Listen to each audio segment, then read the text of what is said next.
The World Food Program released rare video taken inside North Korea in mid-August. The UN agency says that after summer floods, a third of all children under 5 are malnourished. Here's a report from the World Food Program.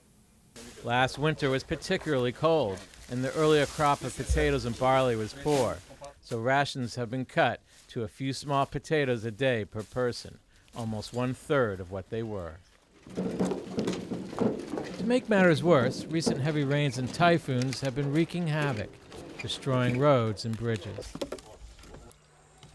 64-year-old Zogan has just retired, but now must rebuild his home. He told me that he and his family barely escaped alive when the roof collapsed during a recent storm, and he now sleeps under plastic sheeting draped over some rescued furniture. This field of rice is almost entirely rotted from the rain. Local officials are alarmed. They say in Cheongdong province, almost 60% of the rice crop has been lost. The flooding and cold winter is hitting the most vulnerable the hardest.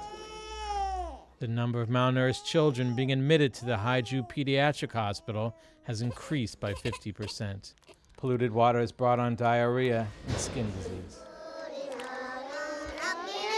But even in the best of times, North Korea struggles to feed itself.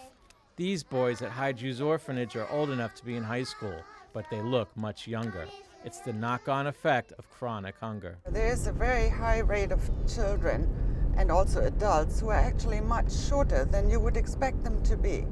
And why does this happen? Because it's a long story of suffering.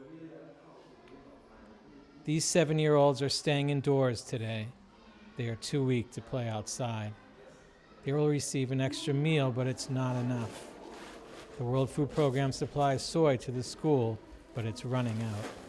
The World Food Program is here in order to do fact-finding missions, in order to be able to reliably tell the international community that their help is, first of all, needed, and second, that it reaches the children that it's meant for.